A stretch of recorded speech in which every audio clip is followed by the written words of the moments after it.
Hello and welcome to the Talk and Tell podcast. I'm your host Teddy and I'm being joined once again by... Hayden. In this episode we're going to be talking about the episode 5 from season 1 of the 2012 show called, I think his name is Baxter Stockman. What did you think about this episode briefly?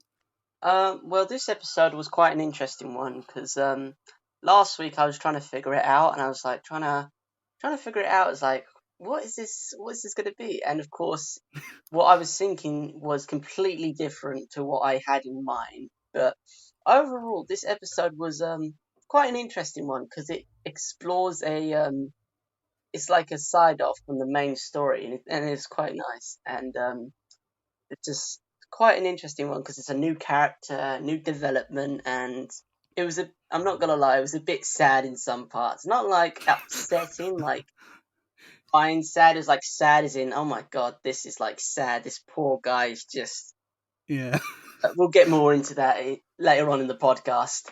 But overall, I quite enjoyed this episode. Yeah, well, I have to say that this episode was good, but I have to say that some of the action scenes with Baxter felt a lot different compared to the previous episodes with the fighting, and I can't tell if it's like a good thing or a bad thing because I know that like the titles like gone against mutants, aliens, robots, and ninjas, but to go up against a normal human and like a big robot suit, it felt a lot weirder than usual.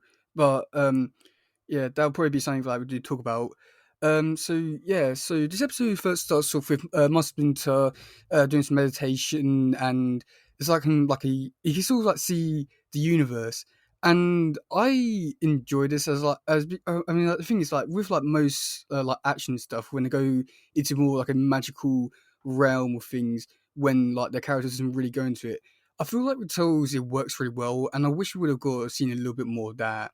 But after that we got Mikey on the skateboard, and it was an okay scene.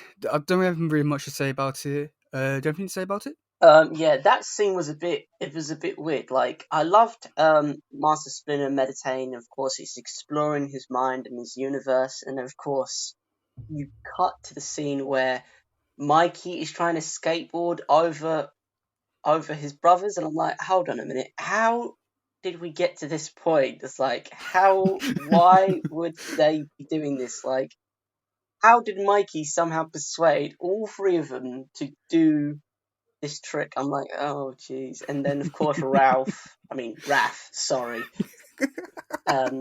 So Ralph,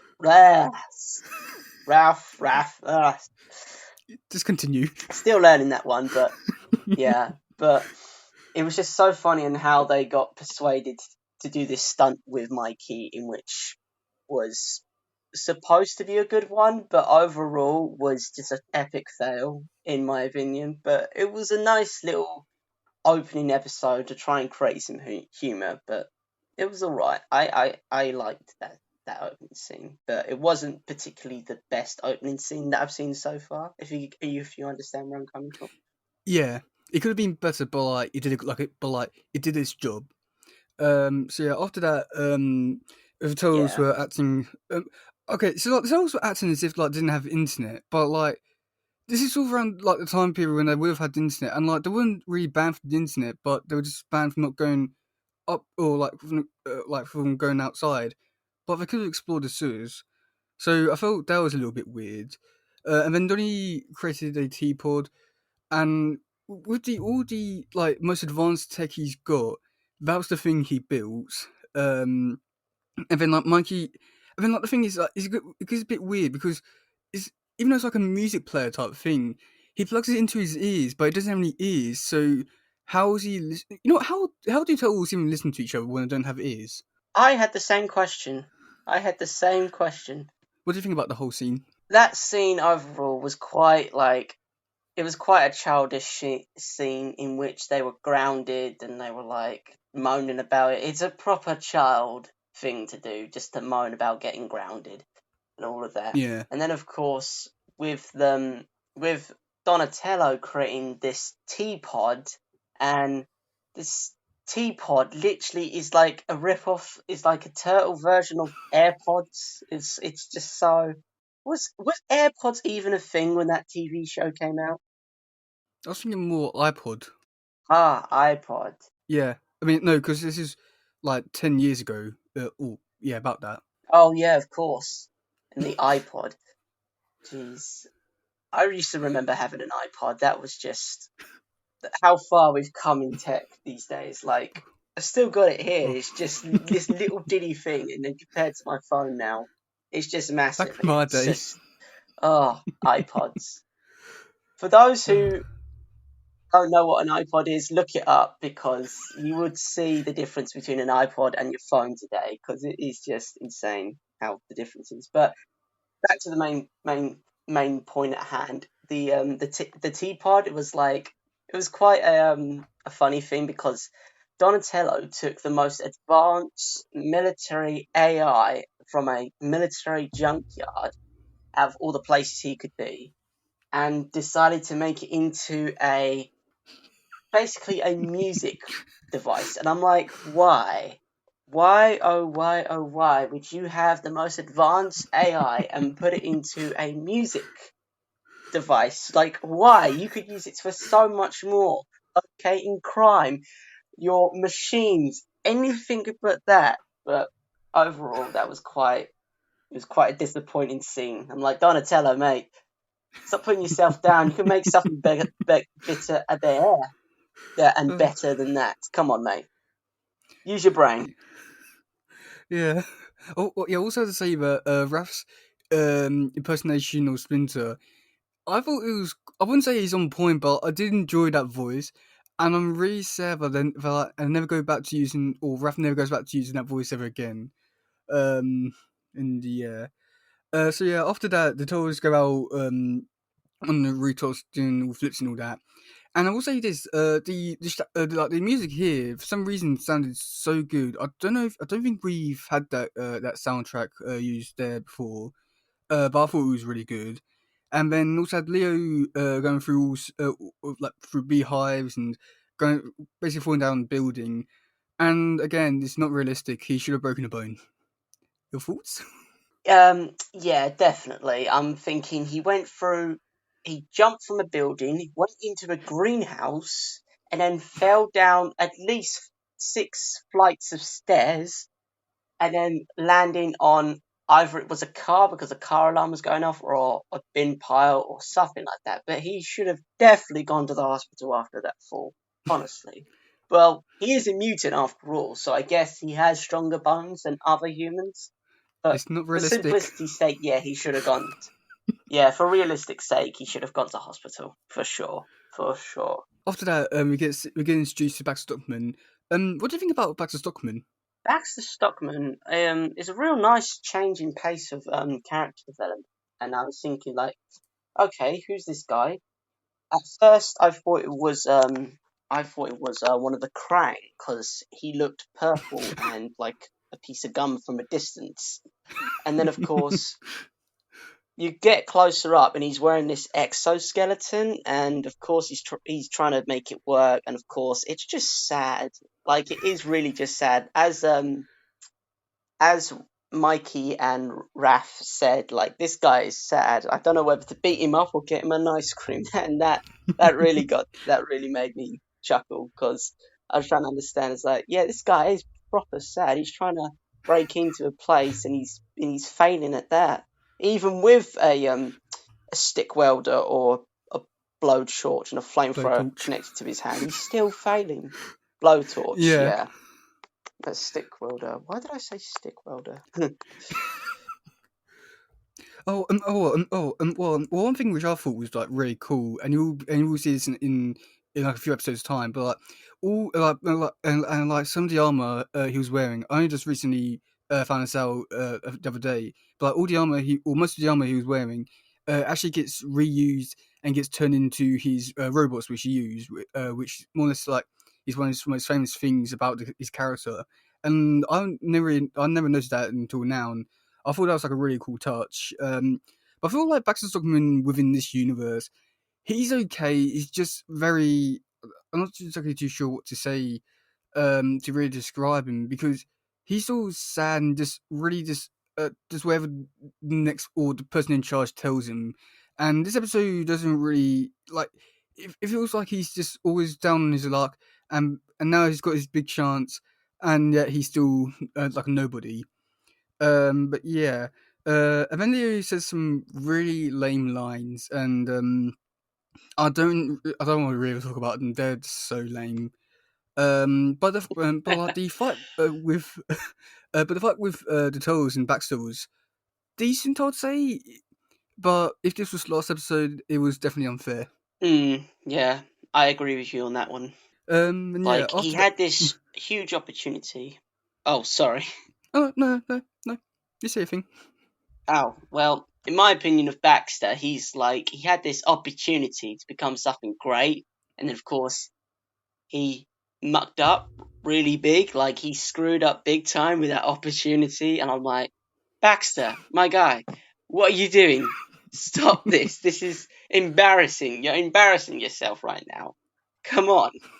This is just ridiculous. I've seen better villains than you who are lame as you, and somehow you're making it even worse for yourself. And it's Oh. just, and I quite like how he's such a lame character, but I guess we'll see what happens in future episodes, see if he comes back or something. He comes back, but he still has an upgrade, sort of not. It's really hard to say, really. He more or less has this like sort of like more or less like this sort of like one personality from from this episode going forward. He slightly changes a little bit, but not much. Um, and then after that, then Baxter got the teapot, and this is where I found it got really weird. So first off, he was plugging a unknown device into his suit, which could have automatically caused so many other problems. But then, like the other things was like he only plugged in one earpiece, but like, and you don't see the other one. So I don't know what happened to that bit. But then the actual earplug bit was actually like a plug bit. So how was Mikey putting that into his head? Yeah, I was trying to figure that one out for a really long time. I'm like, how? Like, where's he putting it in? Has he got ears? Has he got like a hole that goes into his head? I'm just like, what is going on here? I didn't know turtles had ears. I was like, this ain't right. This ain't realistic at all. But it's like adding to the realism. It's like it's not doing itself it's any favors in the realism sort of part. But yeah, I Yeah. just found that funny because it just stuck it into his head.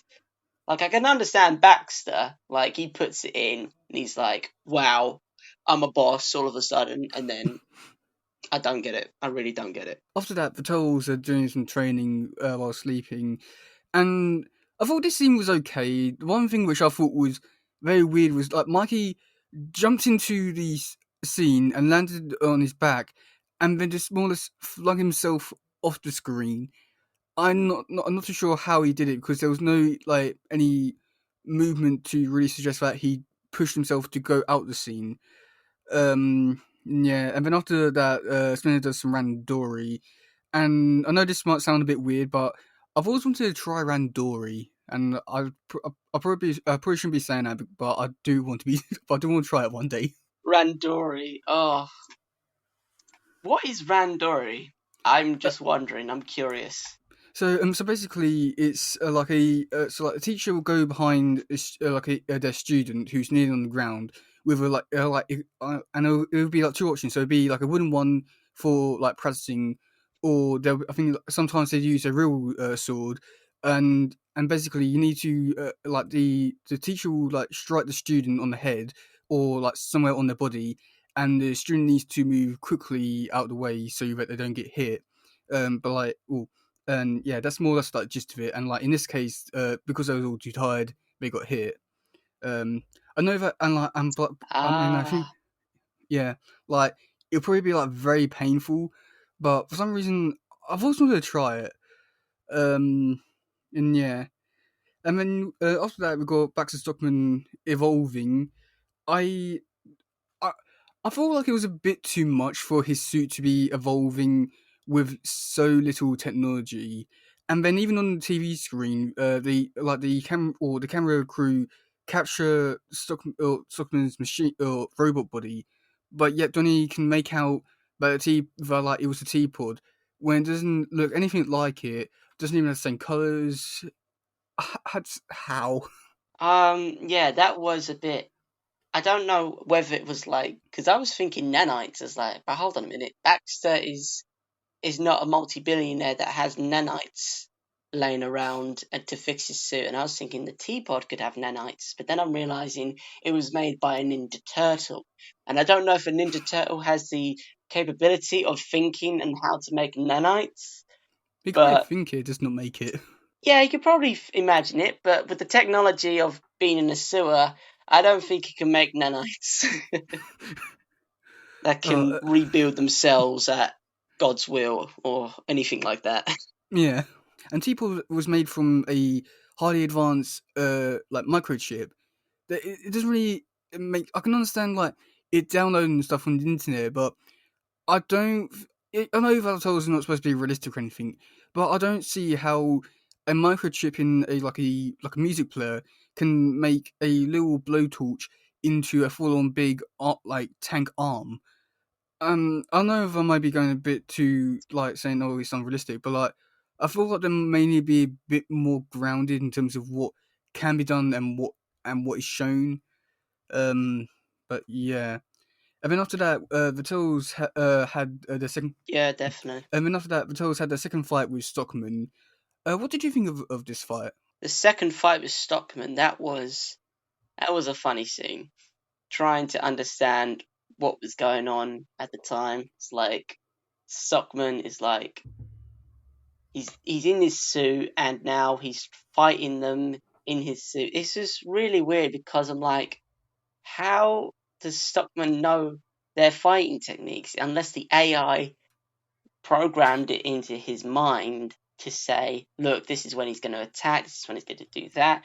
But I'm thinking, this is all a bit fast paced. Like, how did Baxter go from Mm, such a lame and mundane character to become some sort of Avengers level threat yeah. supervillain? And I'm trying to say, I'm not understanding what's that trying to say. But it was quite a weird scene to try and dissect and understand. But yeah, it was quite a funny scene overall with Mikey being used as the nunchucks. It was quite funny how he got flung everywhere as a nunchuck himself. It was just that's probably the funny part about the scene.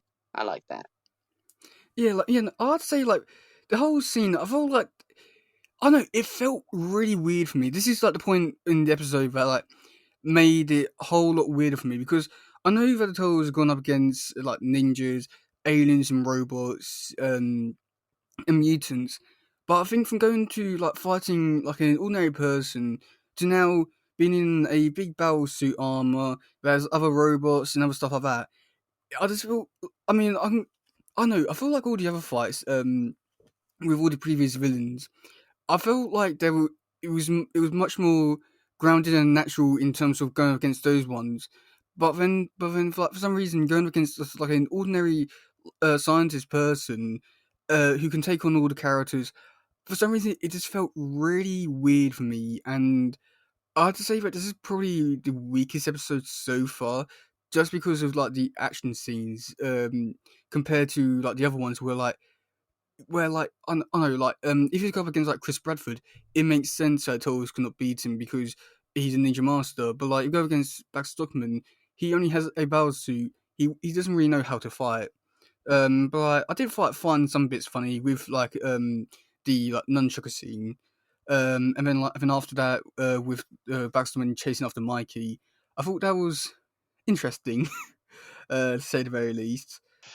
Um, in the yeah. Yeah, that was quite a weird one. Yeah, then after that, the Souls go back to my Splinter. They talk to him, and I don't really have anything to say about this whole scene with Splinter. Do you have anything to say about it?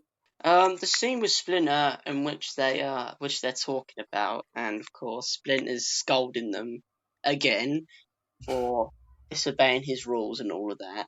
But then, of course, Splinter explains to them about the purpose of being a ninja, which okay reminds us that they're supposed to be ninjas and all that. But then of course the thing that I quite like about the scene was is like Mikey just blurts out and says, "But we've never fought anyone. But ninjas haven't fought people with armor." And then of course Splinter looks at him and is like, "Really, really, really, seriously?" And that was just so funny. No, I must admit that bit there was a bit weird because like they fought the Krang, they fought Foot Ninjas, Chris Bradford, who all have armor. They fought guys with armor. How could they not? Yeah, I'm just like Mikey. Let's just take a sec. Let's just take a sec to process what you just said. Like your brothers are looking at you. It's like, what the hell did he just say? We've literally gone up against plant monsters, robots that look like gum. We've fought against other mutants that have armor, and now you're saying we've never fought anyone with armor. I'm like, mate, just take a sec to think what you've just actually said and process before you get thrown back into the sewers again. I'm like, I'm just trying to figure that one out. That was quite a weird scene. It was just, it was kind of like, seriously, Mikey, I know that you are dumb, but you can't be this dumb. Like, come on. Yeah, this is like yeah. Overall, that I've also was thought, quite funny. I must admit, like some like one of these sort of, like or like especially like that type of scene. They use that type of humor with that character, and that's all like one of the reasons which I don't like this particular version of Mikey as much as I do with any other ones, because he always feels like they they gave him the personality of the funny one, but giving him the full, but then pushing full humor onto him, which doesn't really work. I mean, like sometimes it does, but I feel like most of the time it really doesn't. And like this and that, and definitely have to say like that scene in particular really does show off with like it could have been funny, but like the way that I went around it, it didn't really work. Um, and yeah, after that, the Turtles went to go fight Stockman one more time. Um, and this is a interesting thing. So Mikey goes, or like Stockman grabs Mikey and throws him into a building, but then the next shot, the hole, but like there's no hole there. So I don't know what happened to Mikey. um, and also with this fight, I don't have to say like my same thoughts are with this. My same thoughts with the last battle are same with this one. Where like it's a good fight, there are good moments. It just feels really off and weird compared to like other episodes with like fighting the other villains. What did you think about this whole battle?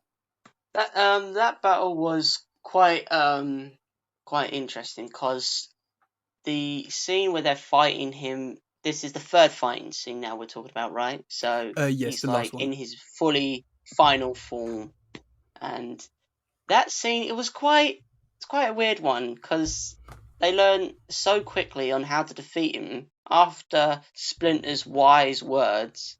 They knew how to defeat him. And of course, that scene was quite an interesting one because Mikey is now a debate again, which like everyone just goes for Mikey in this universe. I think Mikey's just got like a X on his shell that's like please follow me or something like that. Because he's always the one, and it's just quite comical with that one. So, but overall, that scene that they fought him was interesting to say the least because they defeated him with little to no effort, and of course they used bees. Out of all the weaponry you could use was bees, and I'm just is going on a tangent here, but where did they get the bees from? I think like maybe from the beehive from earlier in the episode. Yeah, but who would have the time to? Mikey did. Yeah, okay, I Mikey did, but I don't know how um, he would have time to go all the way back to the beehive and pick it up and then take it all the way back to the fight scene and then smack it in his face. I'm just trying to figure that out. Oh well, I thought like two things in there was also a bit weird. So the first one was that when or and just before Baxter falls off the building, all tells to like a jump and then hit him, and that what makes him like goes off balance. But that doesn't really do too much like damage for him, and I felt like the power level with that was a tad bit off. I mean, like even with the bee scene, it felt a bit weird just because like early in the episode you got Mikey throw a pizza at him, but like no pizza went on his face. I know for like maybe because he's like it's a different objects and stuff like that, but like I still feel like a pizza would have gone through his like window thing. So it's either like he got rid of a window or some of that, but like it felt a bit weird.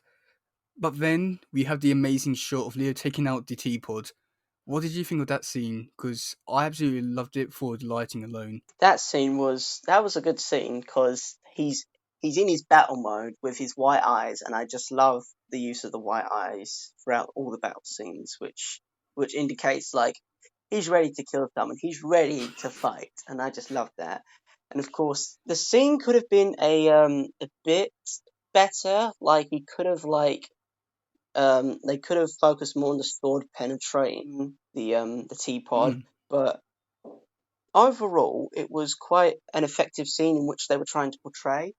So I understand that he was defeated, the teapot got ripped out, but I wish they could have used more emphasis on the teapot getting pried out of the suit. And of yeah, course, Baxter being defeated. But overall, as a show like this, it did its part. But I think it could have been a bit better yeah. overall with that scene. Like it could have been a lot more better, like a lot more dramatic on the emphasis on the teapot getting ripped out. But Mm, for that scene, it was alright. I rate that scene, but it could have been better. okay. Well, yeah, that's it for the episode. What do you think about the episode, like overall? This episode, it was quite a different one because last week's episode was quite an interesting one. And of course, this episode is quite a nice, different pace for once from the main storyline. So we're getting introduced to new characters, which is interesting and fun.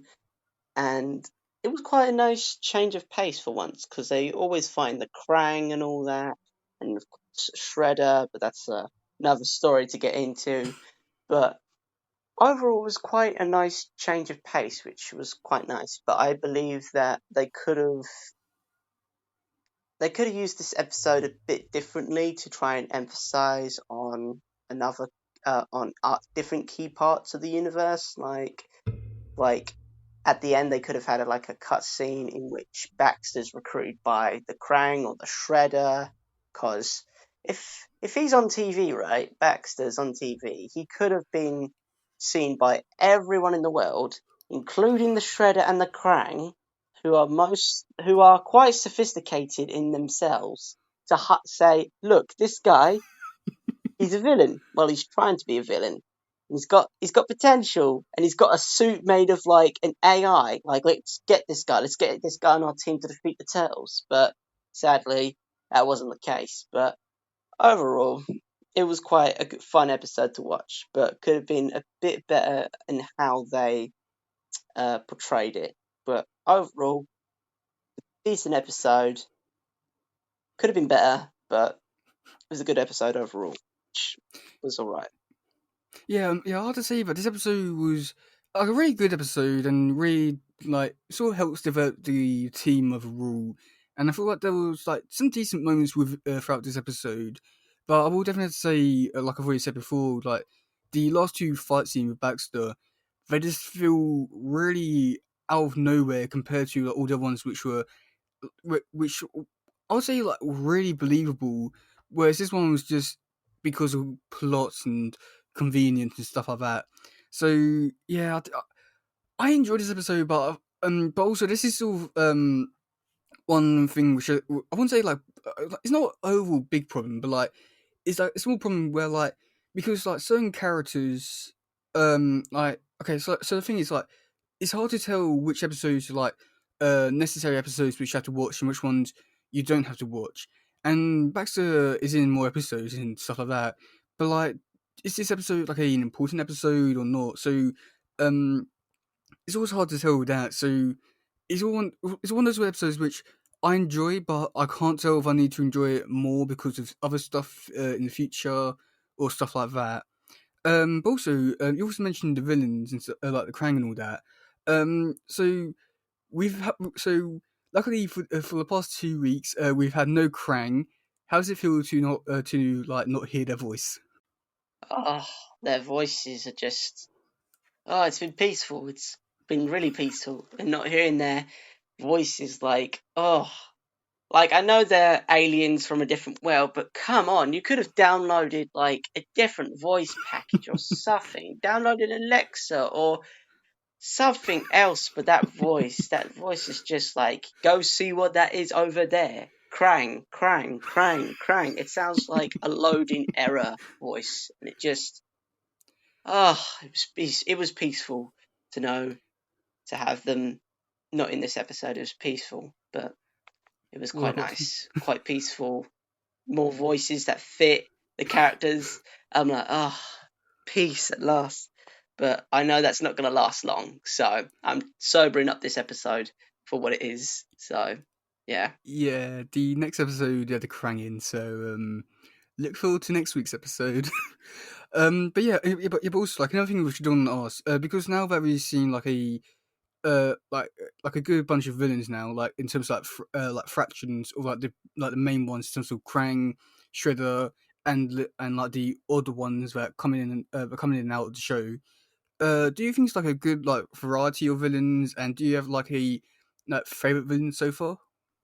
Yeah, there could be more villains in my opinion. Like that, we've still got There are a more long villains. ways It's to just go, like these are the and big there's a ones lot so of far. opportunities for villains to prop up. Yeah, but my favorite villain was probably Chris Bradford. Like his voice was just amazing. And guess what? The, Hmm? the voice is done by Mr. Krabs out of all the people. And I just love his voice and just love his voice actor because it fits so well. Like his character, his menacing looks, and just how he interacts with the universe. Oh, Chris Bradford is my favorite character by far, so far out of this series. Chris Bradford all the way. Okay, okay. Doing his in trivia now. Yep, let's hear some trivia. Come on, there's got to be some voices that I've got to know. Yeah, there is one which you might know if you've seen the Justice League show in the 2000s. Did you watch that show? It's on my watch list. Yeah. Okay. Well, he has been in other Hmm. stuff, so like you might know him from other things. Okay. So so just some trivia. So when Mikey is putting the teapot into his belt, just before he fights Baxter Stockman, he summoned a like Tell theme song. This theme song was actually a little portion of the original TMNT theme song back in 1987. um, there's a future toy electronics store, which is a reference to which is a reference to a robot called Future Toy, who will make his appearance someday in the future. I will not say when, but like you don't exactly know the character, so it doesn't really matter too much. Um, so there's a reference to a Kool Aid Man at the end of the second fight with Baxter Stockman as he goes through the wall and says, "Oh yeah." Some errors was that Stockman destroys Donatello's stick with the blade end. But the other thing is like in the next scene when Donatello is running from Stockman, the whole stick is complete. So yeah, there wasn't really too much trivia for this week. Um, but I guess also the other trivia thing which I pointed out was Stockman's robot suit. So it looks like his robots. Okay, are you ready for the cast? Yes, let's do it. Okay, so Baxter Stockman played by Phil Lamar. Do you know who he is? Phil Lamar. Oh my gosh, where does that voice ring a bell? So okay, so he's done the voice of he's done the voice of Green Lantern in the Justice League TV show, Static in Static Shock. He's done the voice of Aquaman in Justice 2. He's been in Supergirl as I feel like you might have seen the clip maybe like you know the clip of like the worst CGI ever for Supergirl. Um, he was in that. He's been in like so many projects, and he has like all unique voices for everything. So it's all hard to tell, like say that this is that version or the adapter. But he's been in a lot of stuff, and I feel like he does a pretty good job at portraying this version of the character. Some other voices we had Donatello done by Rob Paulson, Leonardo done by Jason Biggs, Michelangelo done by Greg Sipes, Raphael done by Sean Astin, Splinter done by Hoon Lee, Colors Chang O'Brien Gumbe, voiced by Jim McKishim. I'm pretty sure I said that name wrong. From the Space Heroes TV show, we had Captain Ryan done by Brian Bloom, Crankshaw done by Scott Menville, and then some other things which like minor characters, but one of them didn't even get the name of the actor. But we had the two cops was in there, but they didn't have any voices for that. And then in the scene where on TV where Baxter's going back to his old workplace, there's a character who says says his name, and that is the cat owner from the last episode. So yeah, little bit of trivia. Yeah, that's it for this cast. So yeah, that's everything really. Okay, so for the next episode, it is called Metalhead. What do you think is going to be happening in that episode? Metalhead. Oh, that is a very, very interesting title. Keep in mind the Krang's in it. Right. The Krang, my favourite characters. Well, my first thoughts of this is like it's going to be rock related, like metal head. It's like, okay, it's going to do something with rock music and all of that. But now hearing from the Krang's going to be in it, it may be like the Krang, their metal heads, they're going to get pummeled, or something to do with music, perhaps. Or to be honest, this is quite a difficult one because Metalhead, like it could be a new character, it could be a variety of things that could be coming up. But I'm going off with my first idea, which is going to be like it's going to be something to do with rock music and a lot of music and rock and just yeah, that's my opinion. Okay. Okay, we'll see if you're correct next week. Also, I don't want to bring this up about the whole music thing. Is that in the 90s, the Turtles actually did a tour, and the less said about that is probably is better. That's all you need to know about that. Yeah, that's Okay. it. But yeah, that's it for this week. So yeah, look forward to next week. And guys, also Hayden. By the time, actually next week, the the podcast is getting released officially. So hopefully there might be a new segment on the show reading reviews. So that might be a new interesting thing. Yeah. So Nice. so yeah, guys, if you do want to leave a comment, or just a review, just you can send it on, or like put it on YouTube as a comment, or you can send it through either Anchor, and we'll read it out for next time. And if you do want to get on, do want to be put on the podcast, there's also a link to a Google Forms thing for you to come on and come and join us and talk about Tales. Yeah, that's and this has been another episode of Talking Tales. I've been your host Teddy, And I've been Hayden. and we'll see you next time. Bye. See ya.